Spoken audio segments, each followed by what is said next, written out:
రాత్రి నూతన సంవత్సరం గురించి ధ్యానం చేశాం. దేవుని మహాకృపను బట్టి రోజులు మారటం కాదు కానీ హృదయం మారాలని, క్యాలెండర్స్ మారటం కాదు కానీ క్యారెక్టర్ మారాలని, పాత జీవితం పాత స్వభావం తీసివేసుకోకుండా నూతనత్వం రాదన్న విషయాలు రాత్రి మనం నేర్చుకున్నాం. ఈరోజు మరి అమ్మాయిలు హైదరాబాద్ నుంచి వచ్చి కూటం ఏర్పాటు చేసుకొని కొత్త సంవత్సరపు అందరికీ సంఘానికి మరి ప్రేమ విందు ఏర్పాటు చేస్తూ ఉన్నారు. ఈ కూటం వాళ్ళు ఏర్పాటు చేసుకుంది. వారి కూటంలో వారికి సాలినంత సమయం వాక్యం చెప్పాలి కదా. రావటమే చాలా ఆలస్యంగా వచ్చారు. 12:30కి నేను ఎప్పుడు ముగిస్తాను, ప్రతిరోజు ప్రతి ఫంక్షన్లో పండగలో 12:30కి ఆపేస్తా. 12:30 ఇప్పుడే అయిపోయింది. ఏం చెప్పాలి నేను?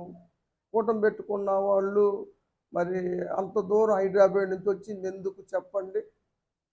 అంత టైం మనం వేస్ట్ చేసుకుంటే, మనం తినేస్తే, అదే మీ కూటాల్లో ఇలా చేస్తే మీకు ఎలా అనిపిస్తుంది? మంచిది కాదురా, అర్థం చేసుకోండిరా.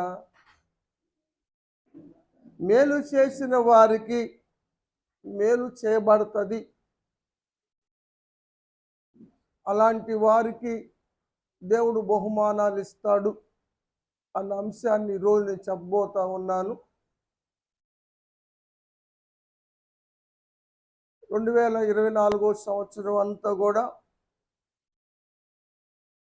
శ్యామల కుటుంబాన్ని, మరి పెద్దబాబు గారు, అమ్మాయి సిరి, శ్రేష్ఠ, అదేవిధంగా కిరణు, అనూష, అక్షయ్ ఆశ్రయులు దేవుని మహాకృపను బట్టి నూతన సంవత్సరంలోకి వచ్చారు. అందును బట్టి దేవుని స్తోత్రం. వారు 24 సంవత్సరము జనవరి నెలలో కూడా సంఘం తరపున నూతన సంవత్సరాన్ని జరిగించారు, ప్రేమ విందు చేశారు. దేన్నైనా దేవుడు చేసిన మేలు ఉపకారాలు మర్చిపోయే దేవుడు కాదు. కుటుంబాన్ని ఆస్వాదించాడు, దీవించాడు. మనం సాక్ష్యం విన్నాం. దేవుడు ఏమేమి చేశాడో, కొత్తవి ఏమి తెచ్చుకోగలిగారో, ఏమి సంపాదించుకోగలిగారో అన్న విషయాలు ఎలా జరిగినాయో, అనుకున్న విధంగా దేవుని ప్రణాళికలు వారి కుటుంబంలో ఎలా నెరవేర్చబడ్డవో మనం సాక్ష్యం విన్నాం. కాబట్టి మనం చేసిన వాటిని దేవుడు ఎప్పుడు మర్చిపోడు. దేవుని నిమిత్తం చేస్తే దాన్ని మర్చిపోవటానికి అన్న అన్యాయస్తుడు కాదని హెబ్రీ సంఘానికి పౌలు గారు రాస్తాడు 6వ అధ్యాయంలో. మీరు చూపించినటువంటి ప్రేమను మరుచుటకును దేవుడు అన్యాయస్తుడు కాదు, మీరు చేసిన ఉపకారములను ఆయన మరిచిపోడు అన్న అంశాన్ని మనం ఒకటి చూస్తాం. పరిశుద్ధ గ్రంథంలో కొన్ని విషయాల్లో ఇక్కడ చూద్దాం. నేను కుటుంబం గురించి నేను ప్రార్థన చేసినప్పుడు నాకు బహుమానం కనపడింది. బహుమానం ఏమని చెప్పాలి, ఎలా చెప్పాలని మరి అసలు మనకు నైట్లు కూడా నిద్ర లేదు కదా. అలాంటి సమయంలో మరి నేను ప్రార్థన చేశాను. దేవుడిచ్చిన ప్రేరేపణ బట్టి నేను చెప్పడానికి ప్రయత్నం చేస్తా. సమయం ఎక్కువగా ఉంటే నిదానంగా, వివరంగా, రిఫరెన్సులతో చెప్పటానికి వీలవుతుంది. సమయం మరి అరగంట సమయాన్ని 10 నిమిషాల్లో, పావు గంటలో ముగించాలంటే పరిగెత్తాలి. అది సంఘ వాగ్దానం పరిగెత్తడం ఈ సంవత్సరం. ఆత్మీయ జీవితంలో పరుగులు పెట్టమని, గురు యొద్దకే నేను పరిగెత్తాను అని చెప్పిన పౌలు గారి మాటను గుర్తుపెట్టుకోండి. ఊరగ పరిగెడతాం కాదు. అవునమ్మా. మొర్దెకై గారు రాజు గారికి మేలు చేశాడు. కానీ మొర్దెకైకి ఏ బహుమానము కానీ ఏ మేలు కానీ చేయబడలేదు. ఒక రాత్రి రాజుగారికి నిద్ర పట్టకుండా దేవుడు చేసినప్పుడు, ఆయన రాజ సంచార గ్రంథాన్ని తీసుకొచ్చినప్పుడు దాంట్లో తనకు మొర్దుకాయి చేసినటువంటి మేలు రాయబడింది. దాన్ని చూసి రాజుగారు అప్పుడు ప్రధానిగా చేస్తున్న నామాన్ని పిలిచి అంతకుముందు ఆలోచించేశాడు. నాకు మేలు చేసినటువంటి ఆ వ్యక్తికి ఏదైనా మేలు చేయబడిందా అని అక్కడ ఉన్న వాళ్ళు అడిగితే చేయబడలేదు అని వాళ్ళు చెప్పారు. అలాంటి సమయంలోనే ప్రధానమంత్రి గారు అవమాన్ గారు లోనకొచ్చారు. లోనకొచ్చినప్పుడు అడిగాడు, రాజుగారికి మేలు చేసిన వ్యక్తికి రాజుగారు మేలు చెయ్యాలి అని అనుకుంటే ఏమి చెయ్యాలి అని రాజుగారు అడిగినప్పుడు తనకే చేస్తాడన్న ఉద్దేశంతో అని చాలా చెప్పాడు. రాజుగారు రథం ఎక్కించాలి, ఊరేగించాలి, ఊదా రంగు బట్టలు కట్టాలి, ఉంగరం ధరింప చేయాలి, గొలుసు వేయాలి, చాలా రకాలుగా చెప్పాడు. అవన్నీ మొర్దుకైకి చేయమని రాజు చెప్పాడు. ఆ విధంగా మేలు చేసినటువంటి మొర్దుకై మేలు పొందాడు.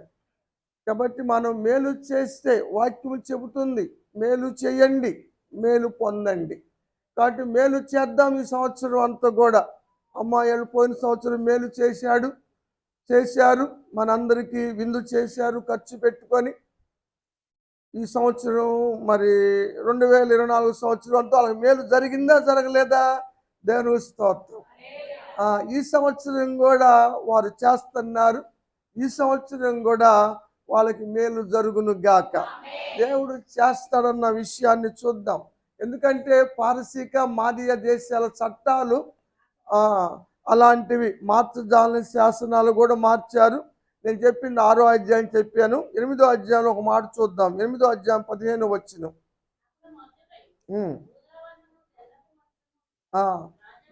మొర్దుకైని సన్మానించారు. అప్పుడు యూదులందరూ కూడా సంతోషించారు.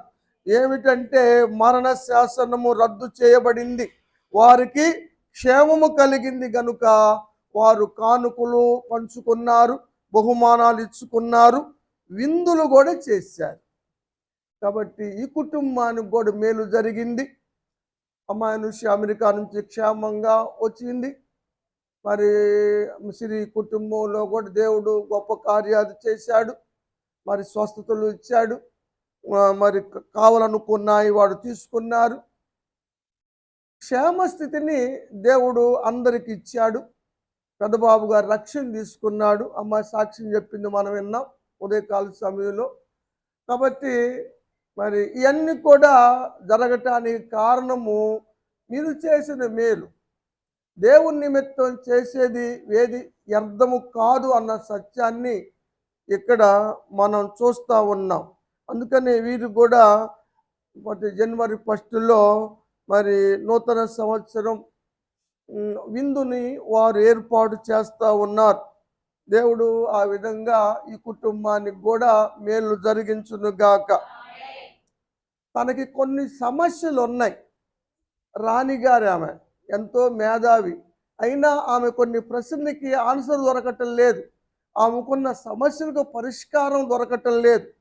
అయితే దేవుడు సొలొమోనుకి జ్ఞానం ఇచ్చాడని, ఆయన మహాజ్ఞానవంతుడని, ఆయన కీర్తి దేశమంతా ప్రకటించబడ్డప్పుడు, వ్యాపించినప్పుడు ఆ మాటలు విన్న షాబా దేశపు రాణి తనకున్నటువంటి గూఢమైన ప్రశ్నలను అర్థం చెప్పించుకుంటానికి, తన సమస్యను పరిష్కరించుకుంటానికి ఆమె బయలుదేరి వచ్చింది.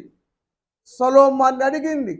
సొలొమోను ఆమె అడిగినన్నిటికీ ప్రత్యుత్తరము చెప్పగలిగాడు, వాటిని సరిచేయగలిగాడు, పరిష్కరించగలిగాడు. కాబట్టి 2024 సంవత్సరములో సమస్యలు ఉన్నాయి, ప్రశ్నలు ఉన్నాయి వారి హృదయముల్లో. ఏమి చేయాలి ఏంటని స్కూలు కనపడిన దర్శనాలు ఉన్నాయి. మరి అనవసరంగా నేను రిజైన్ చేసి వచ్చాను, అని బాధపడిన సందర్భాలు ఉన్నాయి. దానికి పరిష్కారం దేవుడు చూపించాడు. పరిష్కారం చేసినందుకు రాణి సొలొమోనుకి కానుకిచ్చింది. రాజులు మొదటి గ్రంథం 10వ అధ్యాయం.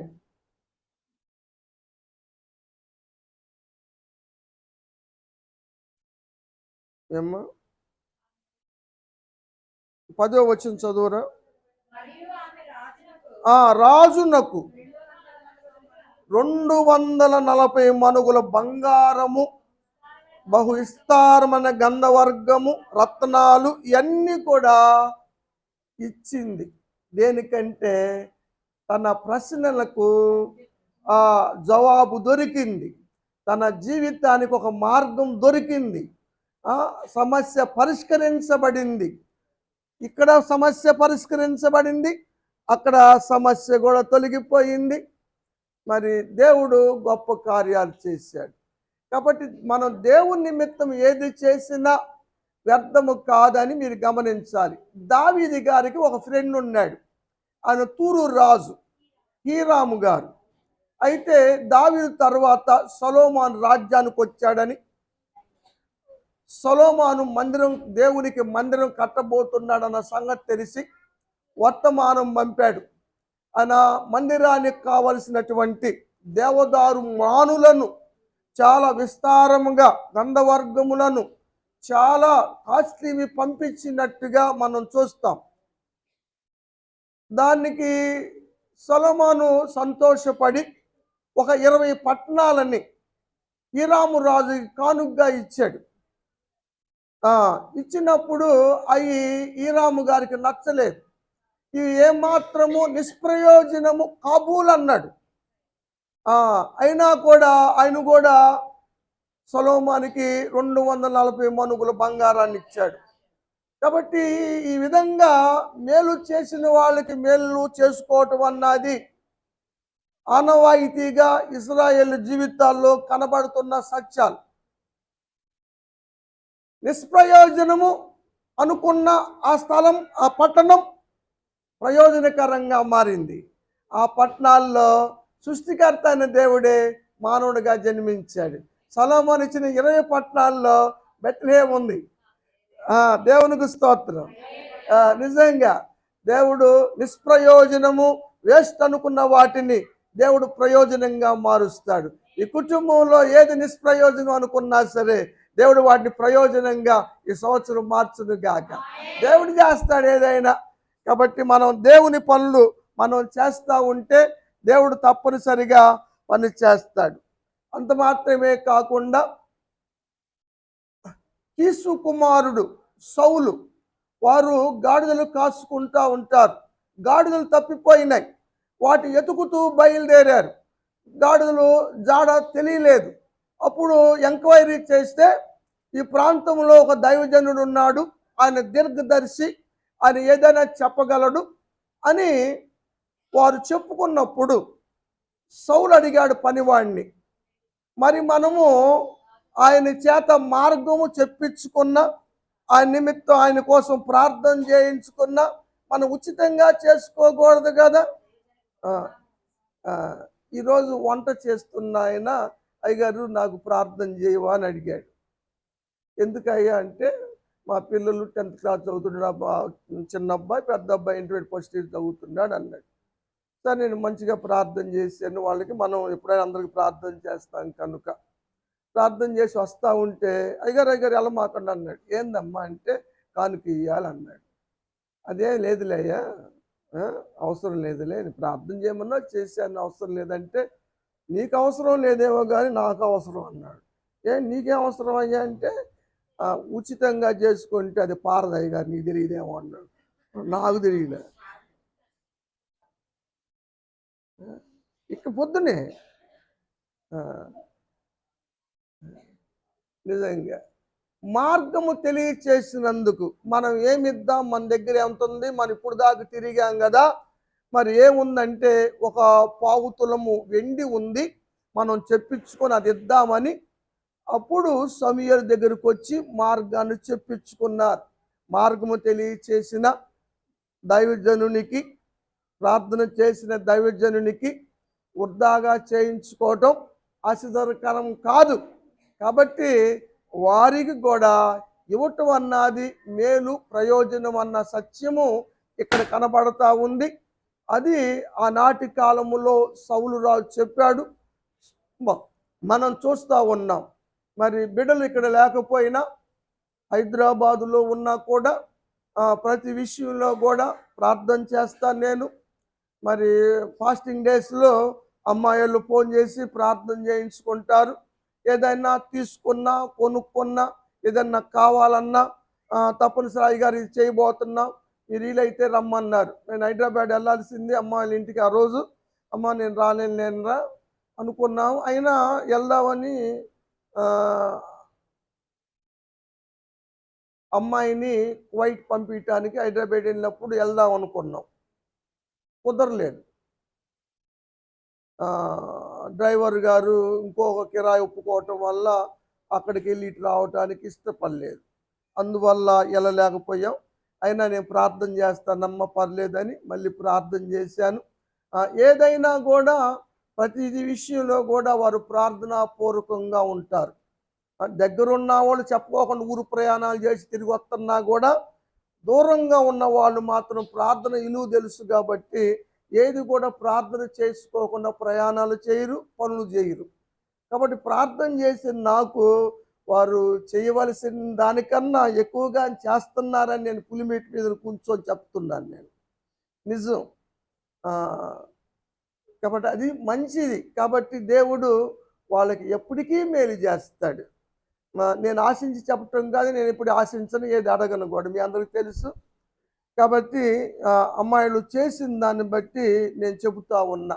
బహుమానాలు అన్నాయి చాలా మంచివి. మనుషులే ఈ విధంగా మేలు పొంది మేలు చేసిన వారికి బహుమానాలు ఇచ్చుకుంటూ వారికి ఇవ్వవలసినవి ఇస్తూ ఉన్నప్పుడు దేవుని నిమిత్తము చేస్తే దేవుడు ఇవ్వడా? దేవుడిచ్చే బహుమానాలు మనకు లేవా? దేవుడిచ్చే బహుమానాలు ఉన్నాయి. దాని గురించి నేను ప్రార్థన చేశాను. కుటుంబం గురించి చేస్తే దేవుడు చూపించింది శ్రేష్టాన్ని చూపించాడు. నాకు శ్రేష్టాన్ని చూపించడం ఏందా అనుకున్నాను. తర్వాత చూస్తే 127వ కీర్తనలో మనం చూస్తాం, గర్భఫలము ఆయన ఇచ్చు బహుమానం. నిజంగా మరి సిరి జీవితంలో వచ్చినటువంటి మరి ఇబ్బందులు మనకు తెలుసు, సమస్యలు మనకు తెలుసు.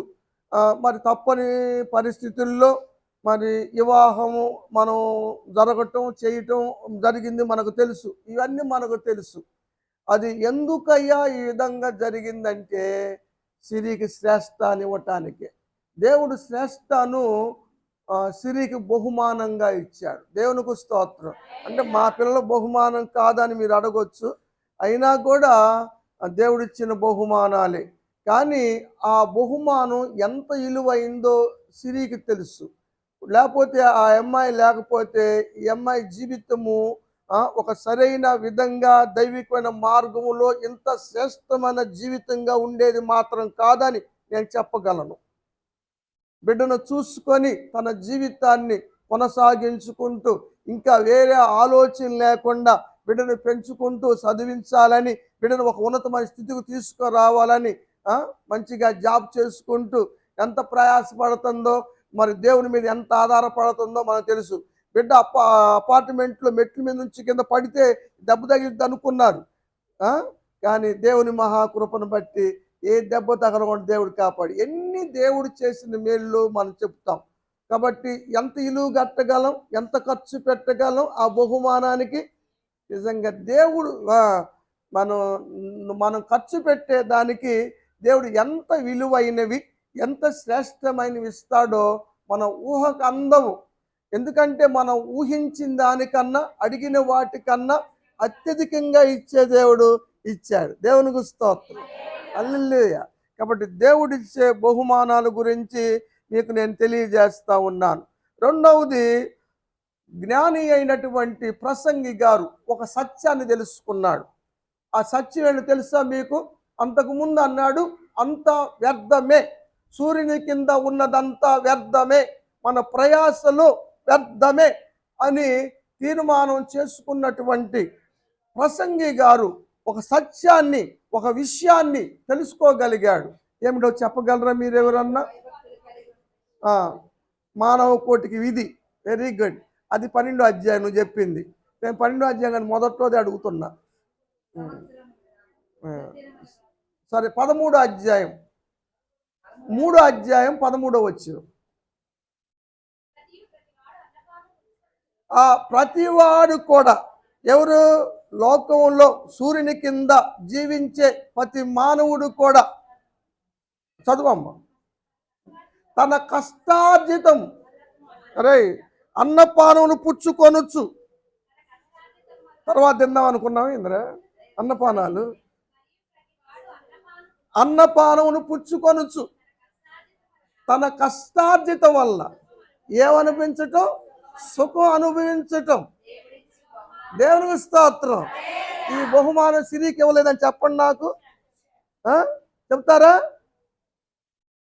ఒకళ్ళ మీద ఆధారపడకుండా తన కష్టార్జితం తాను కాళ్ళ మీద నిలబడి తాను తన బిడ్డను చూసుకుంటూ తన కష్టార్జితాన్ని సుఖంగా అనుభవిస్తుంది. ఇది దేవుడిచ్చిన బహుమానం కదా. కొంతమంది కష్టార్జితాన్ని అనుభవించలేరు. నిజం. ఈ బహుమానం ముందు మనం దీనికి ఏ వెనుగు కట్టగలమరా? కొన్ని కోట్లు ఉన్నాయి, తినాది కాదు, అనుభవించాది కాదు. ఏం సుఖం? ఒకళ్ళ మీద ఆధారపడుకోకుండా, ఒకళ్ళ చేత దెప్పేయించుకోకుండా, ఏలెత్తి చూపించుకోకుండా చక్కగా ఉద్యోగం చేసుకుంటూ బిడ్డలు చూసుకుంటూ పెంచుకుంటూ జీవిస్తూ ఉంది. హాయిగా సుఖంగా బతికేస్తూ ఉంది. ఈ దేవుని కృప కాదా? దేవుడిచ్చిన బహుమానం కాదా? శ్రేష్ఠ బహుమానం కాదా? ఈ బహుమానాల ముందు మనం ఖర్చు పెట్టేది ఎంతరా? ఎవరు దేవుడు చేయి చాపనివ్వడు. ఆ సత్యాన్ని మీరు గమనించాలి. కాబట్టి దేవునికి స్తోత్రం. ఇంకా క్షేమంగా బ్రతకటము కూడా దేవుడిచ్చిన భాగ్యమే. లోకస్తుల్లో ఒక సామెత చెబుతారు, ఆరోగ్యమే మహాభాగ్యం. ఈ సంవత్సరం అంతా దేవుడు ఆరోగ్యం ఇచ్చాడా ఇవ్వలేదా? దేవునికి స్తోత్రం కదా. ఎంత క్యూట్గా ఉంది ఇప్పుడు కదా. ఇటువరకన్నా కొంచెం బొద్దుగా ఉండేది, స్మూత్గా ఉంది. ఈ మధ్యకాలంలో అందరూ ముద్దు వచ్చేస్తున్నారు ఏందో. నిజం. అలాంటి డ్రెస్సులు వేస్తూ ఉన్నారు, మంచి మంచివి. Very good. డైటింగ్ ఫాలో అవుతున్నట్టున్నారు. సరే, మంచిది. కోరదగిన 5:18 చదువుతుంది అమ్మాయి. చూడముచ్చటయింది గాను. కోరదగింది ఇదే, చూడముచ్చటయింది అంటే మీరు చీర చూసుకొని ముచ్చటపడతాం కాదు. నేను చూడముచ్చటయింది ఏంటంటే ఆయుష్కాలం అంతా కూడా అన్నపానములు పుచ్చుకుంటూ తన కష్టార్జితాన్ని అనుభవిస్తూ క్షేమంగా బ్రతుకుట భాగ్యం ఇది. దేవునికి స్తోత్రం. ఈరోజు క్షేమంగా సజీవ లెక్కలో ఉండడం దేవుడిచ్చిన భాగ్యం కాదంటారా? వాళ్ళకేంది, నీకేంది, నాకేంది? ఏంది మెలకుండా ఉన్నారు? దేవుని స్తోత్రం చెప్పరా? హల్లెలూయా. చేతులు తెచ్చారు కదా. వెరీ గుడ్, మంచిది. నిజంగా దేవునికి స్తోత్రం. మనం దేవుని విషయాలు ఆలోచన చేస్తే నిజంగా మనం చేసేది ఏ పాటిది అనిపిస్తుంది. నిజమే, మనకి ఇబ్బందికరమే, మన స్తోమతకి మించిందే, మన కష్టార్జితమే.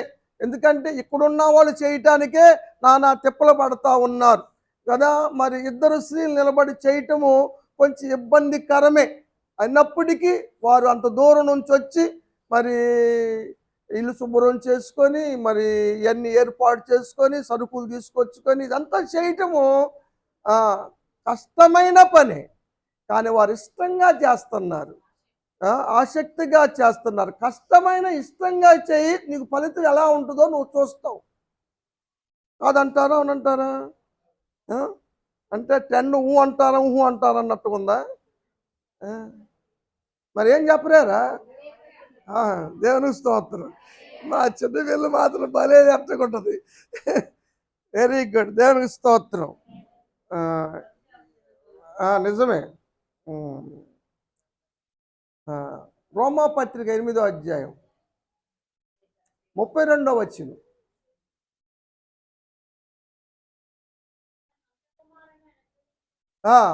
సొంత కుమారుణ్ణి మనకివ్వటానికి, మనకు క్రిస్మస్ బహుమానం, క్రిస్మస్ కానుక అంటే ఏమనుకున్నాం?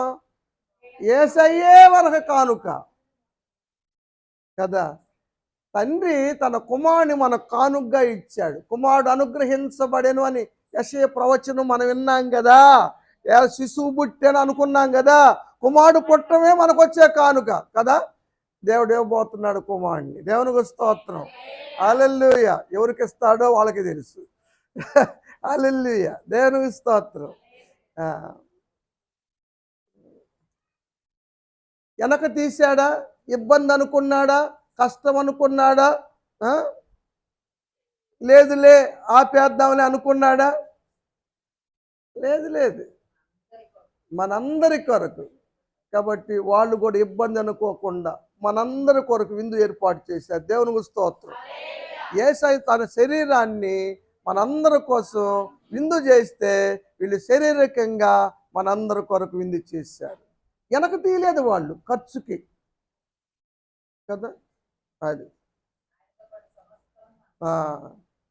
దేవుడు అలాంటి వారికి సమస్తాన్ని ఇస్తాడు. దేవునికి స్తోత్రం. ఎందుకీడు అన్నాడు పౌలు గారు రోమీలతో కదా. ఎందుకివ్వడు? కుమారుని ఇచ్చినాడు, సమస్తాన్ని ఎందుకివ్వడు అని అడిగిన సందర్భం మనం చూస్తూ ఉన్నాం. కాబట్టి ప్రియమైన దేవుని బిడ్డలారా, దేవుని నిమిత్తం ఏది చేసినా కూడా అది మంచిది, అది మేలు అన్న సత్యాన్ని మీరు గమనించండి కదా.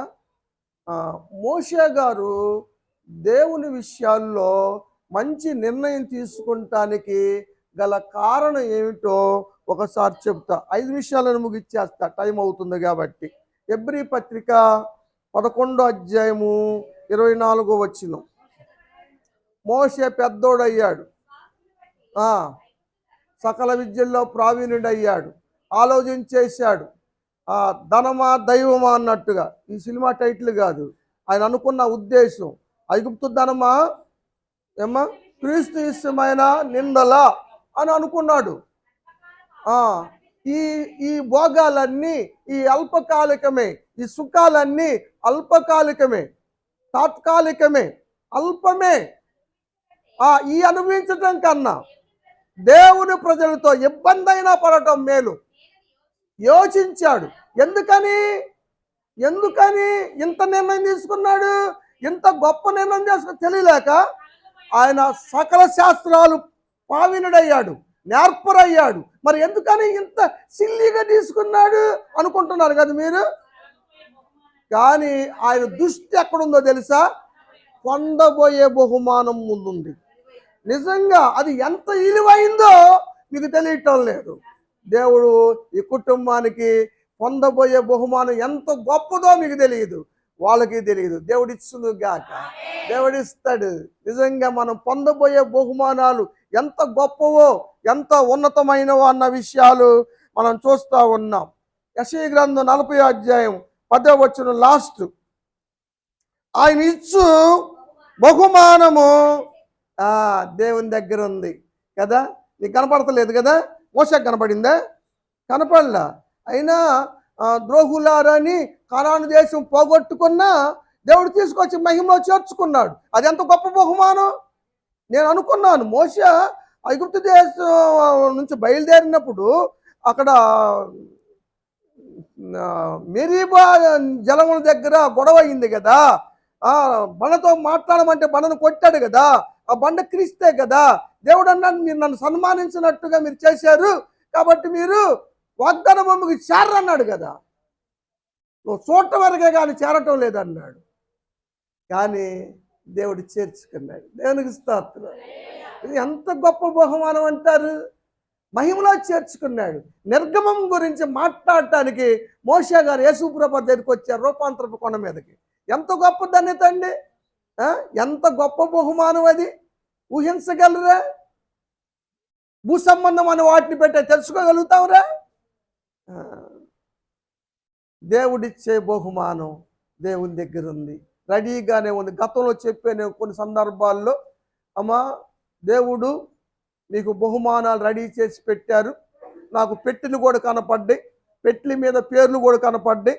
ఆ పేర్లలో మన సంఘస్థుల పేర్లు కూడా ఉన్నాయి. కాబట్టి మీరు సరిగ్గా చేయట్లేదు.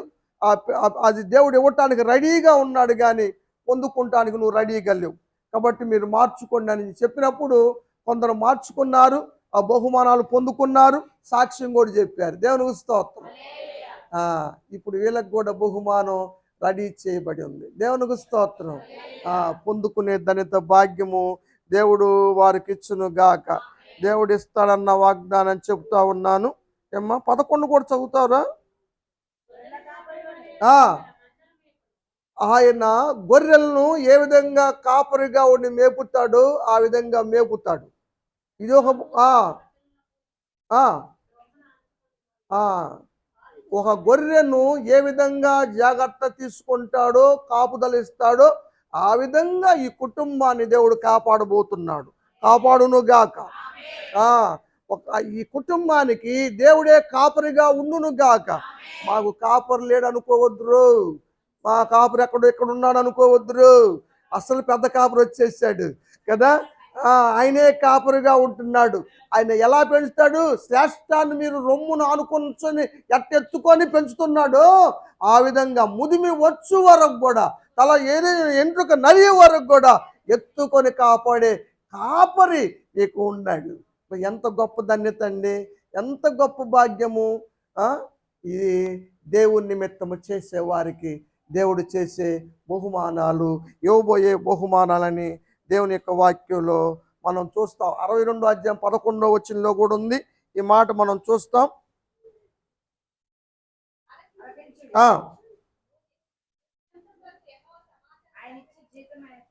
ఆయన ఇచ్చే బహుమానమే కాదు, ఆయన ఇచ్చే జీతము కూడా పరలోక అకౌంట్లో డబ్బులు ఉన్నాయి.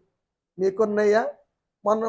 ఓరు చూపించారు నాకు మొన్న నిన్న, ఈ వాగ్దానం చదువాయి గారు నాకు వచ్చిందని. అదేంటంటే పరలోకములో నీ ఫలం అధిక మగును అన్న వాగ్దానం వాళ్ళది. నిజంగా భూలోకంలో బ్యాంకు ఉండటం పెద్ద గొప్ప ఏం కాదు, కానీ అందరికి ఉంటున్నాయి కదా. గ్రూపులలో కూడా ఉన్నాయి ఇప్పుడు అందరికి బ్యాంకులు. కానీ పరలోక బ్యాంక్ అకౌంట్ మనకుంది. దేవునికి స్తోత్రం కదా, దేవునికి స్తోత్రం. దేవుడు జీతము కదా, వాళ్ళు అకౌంట్లో ఆన్లైన్లో కొడుతున్నారు, దేవుడు కూడా పరలోకంలో బ్యాంకులో అకౌంట్లో మన డబ్బులు వేస్తున్నాడు. నిజం నమ్మగలిగితే 49వ అధ్యాయం చెప్పి ముగిస్తాను. 4వ వచనం చూడరా.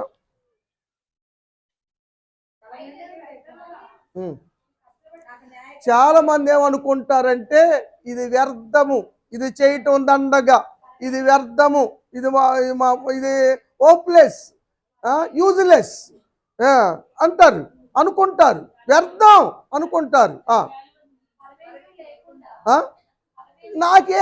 ఏం కలుగుతుంది? నేను వస్తున్నాను, తిప్పలు పడుతున్నాను, కష్టపడుతున్నాను, తెస్తున్నాను, వండుతున్నాను, పెడుతున్నాను, వెళ్తున్నాను, చేతులు జాడించుకుంటా ఒప్పుకుంటా.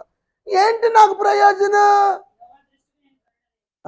కానీ మనుషుల దృష్టిలో వీళ్ళకి దాంట్లో ఉప్పు ఎక్కువైంది, దీంట్లో కారం ఎక్కువైందని వీళ్ళు అనుకోవచ్చేమో, కానీ దేవుని దృష్టిలో మాత్రం మీరు గనులే. దేవుడు ఎప్పుడు ఉన్నతంగానే ఉంచుతాడు, మిమ్మల్ని తలగానే ఉంచుతున్నాడు, ఉంచబోతున్నాడు. దేవుని స్తోత్రం, దేవుని స్తోత్రం. చదువమ్మ. నాకెవరో కాదు న్యాయం చేసేది, నా దేవుడు ఉన్నాడు నాకు న్యాయం చేయటానికి. అనుకోగలరా? అనుకుంటే ఆయనలో చెప్పండి హల్లెలూయా. దేవునికి స్తోత్రం. దేవుడు అన్యాయస్తుడి కాదు, దేవుడు అన్యాయస్తుడి కాదు కదా. చేసిన మేలు మర్చిపోయే దేవుడు అంతకన్నా కాదు. కాబట్టి మీరు చేసిన దానికి దేవుడు బహుమానం ఇచ్చునుగాక, ప్రతిఫలం ఇచ్చునుగాక. దేవుడి మాట దీవించునుగాక. ఆమె ఆపేస్తాను.